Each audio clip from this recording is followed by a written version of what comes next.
maison au nom de l'Éternel et une maison royale pour lui. Salomon compta 70 000 hommes pour porter les fardeaux, 80 000 pour tailler les pierres dans la montagne, et 3600 pour les surveiller. Salomon envoya dire à Huram, roi de Tyr, « Fais pour moi comme tu as fait pour David, mon père, à qui tu as envoyé des cèdres afin qu'il se bâtît une maison d'habitation. Voici, j'élève une maison au nom de l'Éternel, mon Dieu, pour la lui consacrer, pour brûler devant lui le parfum odoriférant, pour présenter continuellement les pains de proposition, et pour offrir les holocaustes du matin et du soir, des sabbats, des nouvelles lunes, et des fêtes de l'Éternel, notre Dieu, suivant une loi perpétuelle pour Israël. La maison que je vais bâtir doit être grande, car notre Dieu est plus grand que tous les dieux. Mais qui a le pouvoir de lui bâtir une maison, puisque les cieux et les cieux des cieux ne peuvent le contenir? Et qui suis-je pour lui bâtir une maison, si ce n'est pour faire brûler des parfums devant lui? Envoie-moi donc un homme habile pour les ouvrages en or, en argent, en airain et en fer, en étoffe teinte en pourpre, en cramoisi et en bleu, et connaissant la sculpture, afin qu'il travaille avec les hommes habiles qui sont auprès de moi en Juda et à Jérusalem et que David, mon père, a choisi. Envoie-moi aussi du Liban des bois de cèdre, de cyprès et de santal, car je sais que tes serviteurs s'entendent à couper les bois du Liban. Voici, mes serviteurs seront avec les tiens. Que l'on me prépare du bois en abondance, car la maison que je vais bâtir sera grande et magnifique. Je donnerai à tes serviteurs qui couperont, qui abattront les bois, 20 000 corps de froment foulé, 20 000 corps d'orge, 20 000 battes de vin et 20 000 battes d'huile. Huram, roi de Tyr, répondit dans une lettre qu'il envoya à Salomon, « C'est parce que l'Éternel aime son peuple qu'il t'a établi roi sur eux. » Huram dit encore, « Béni soit l'Éternel, le Dieu d'Israël, qui a fait les cieux et la terre, de ce qu'il a donné au roi David un fils sage, prudent et intelligent, qui va bâtir une maison à l'Éternel et une maison royale pour lui. Je t'envoie donc un homme habile et intelligent, Huram-Abi, fils d'une femme d'entre les filles de Dan et d'un père tyrien. Il est habile pour les ouvrages en or, en argent, en airain et en fer, en pierre et en bois, en étoffe teinte en pourpre et en bleu, en étoffe de byssus et de carmin, et pour toute espèce de sculpture et d'objet d'art qu'on lui donne à exécuter. Il travaillera avec tes hommes habiles et avec les hommes habiles de mon seigneur David, ton père. Maintenant, que mon seigneur envoie à ses serviteurs le froment, l'orge, l'huile et le vin dont il a parlé. Et nous couperons des bois du Liban autant que tu en auras besoin. Nous te les expédierons par mer en radeau jusqu'à Japhos, et tu les feras monter à Jérusalem. Salomon compta tous les étrangers qui étaient dans le pays d'Israël et dont le dénombrement avait été fait par David, son père. On en trouva 153 600. Et il en prit 70 000 pour porter les fardeaux, 80 000 pour tailler les pierres dans la montagne, et 3600 pour surveiller et faire travailler le peuple. 2 Chroniques, chapitre 20. Après cela, les fils de Moab et les fils d'Ammon, et avec eux des Maonites, marchèrent contre Josaphat pour lui faire la guerre. On vint en informer Josaphat, en disant, « Une multitude nombreuse s'avance contre toi depuis l'autre côté de la mer, depuis la Syrie, et ils sont à Hatsatson-Tamar, qui est En-Gedi. » Dans sa frayeur, Josaphat se disposa à chercher l'Éternel, et il publia un jeûne pour tout Juda. Juda s'assembla pour invoquer l'Éternel, et l'on vint de toutes les villes de Juda pour chercher l'Éternel. Josaphat se présenta au milieu de l'assemblée de Juda et de Jérusalem, dans la maison de l'Éternel, devant le nouveau parvis. Et il dit, « Éternel, Dieu de nos pères, n'es-tu pas Dieu dans les cieux, et n'est-ce pas toi qui domines sur tous les royaumes des nations? N'est-ce pas toi qui as en main la force et la puissance, et à qui nul ne peut résister? N'est-ce pas toi, ô notre Dieu, qui as chassé les habitants de ce pays devant ton peuple d'Israël, et qui l'as donné pour toujours à la postérité d'Abraham qui t'aimait?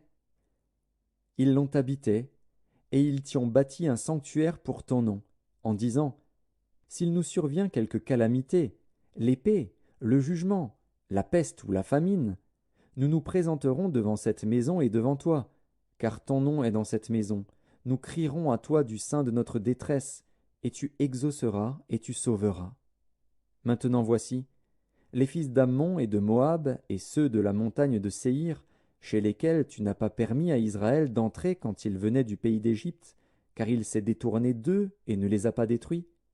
Les voici qui nous récompensent en venant nous chasser de ton héritage, dont tu nous as mis en possession. Ô notre Dieu, n'exerceras-tu pas tes jugements sur eux? Car nous sommes sans force devant cette multitude nombreuse qui s'avance contre nous, et nous ne savons que faire, mais nos yeux sont sur toi. Tout Juda se tenait debout devant l'Éternel, avec leurs petits-enfants, leurs femmes et leurs fils. Alors l'Esprit de l'Éternel saisit au milieu de l'assemblée Jacaziel, fils de Zacharie, fils de Benaja, fils de Jéhiel, fils de Mattania, lévite, d'entre les fils d'Asaph. Et Jacaziel dit, « Soyez attentifs, tout Juda et habitants de Jérusalem, et toi, roi Josaphat. Ainsi vous parle l'Éternel. Ne craignez point et ne vous effrayez point devant cette multitude nombreuse, car ce ne sera pas vous qui combattrez, ce sera Dieu. Demain, descendez contre eux. Ils vont monter par la colline de Tsitz, et vous les trouverez à l'extrémité de la vallée, en face du désert de Jéruel. Vous n'aurez point à combattre en cette affaire.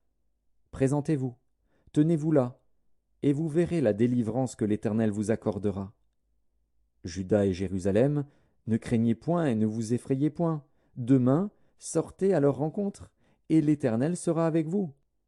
Josaphat s'inclina le visage contre terre, et tout Juda et les habitants de Jérusalem tombèrent devant l'Éternel pour se prosterner en sa présence. Les Lévites d'entre les fils des Kéhathites et d'entre les fils des Coréites se levèrent pour célébrer d'une voix forte et haute l'Éternel, le Dieu d'Israël. Le lendemain, ils se mirent en marche de grand matin pour le désert de Tekoa. À leur départ, Josaphat se présenta et dit, « Écoutez-moi, Juda et habitants de Jérusalem. Confiez-vous en l'Éternel, votre Dieu, et vous serez affermis. Confiez-vous en ses prophètes, et vous réussirez. » Puis, d'accord avec le peuple, il nomma des chantres qui, revêtus d'ornements sacrés, et marchant devant l'armée, célébraient l'Éternel et disaient, « Louez l'Éternel, car sa miséricorde dure à toujours. » Au moment où l'on commençait les chants et les louanges, l'Éternel plaça une embuscade contre les fils d'Ammon et de Moab et ceux de la montagne de Séhir, qui étaient venus contre Juda, et ils furent battus. Les fils d'Ammon et de Moab se jetèrent sur les habitants de la montagne de Séhir pour les dévouer par interdit et les exterminer. Et quand ils en eurent fini avec les habitants de Séhir, ils s'aidèrent les uns les autres à se détruire. Lorsque Juda fut arrivé sur la hauteur d'où l'on aperçoit le désert, ils regardèrent du côté de la multitude, et voici, c'étaient des cadavres étendus à terre, et personne n'avait échappé. Josaphat et son peuple allèrent prendre leurs dépouilles. Ils trouvèrent parmi les cadavres d'abondantes richesses et des objets précieux, et ils en enlevèrent tant qu'ils ne purent tout emporter. Ils mirent 3 jours au pillage du butin, car il était considérable. Le 4e jour, ils s'assemblèrent dans la vallée de Béraka, où ils bénirent l'Éternel. C'est pourquoi ils appelèrent ce lieu vallée de Béraka, nom qui lui est resté jusqu'à ce jour. Tous les hommes de Juda et de Jérusalem, ayant à leur tête Josaphat, partirent joyeux pour retourner à Jérusalem, car l'Éternel les avait remplis de joie en les délivrant de leurs ennemis. Ils entrèrent à Jérusalem et dans la maison de l'Éternel, au son des luttes, des harpes et des trompettes. La terreur de l'Éternel s'empara de tous les royaumes des autres pays, lorsqu'ils apprirent que l'Éternel avait combattu contre les ennemis d'Israël. Et le royaume de Josaphat fut tranquille, et son Dieu lui donna du repos de tous côtés. Josaphat régna sur Juda. Il avait 35 ans lorsqu'il devint roi, et il régna 25 ans à Jérusalem. Sa mère s'appelait Azuba, fille de Shilchi. Il marcha dans la voie de son père Asa, et ne s'en détourna point, faisant ce qui est droit aux yeux de l'Éternel. Seulement, les hauts lieux ne disparurent point, et le peuple n'avait point encore le cœur fermement attaché au Dieu de ses pères. Le reste des actions de Josaphat, les premières et les dernières, Cela est écrit dans les mémoires de Jéhu, fils de Hanani,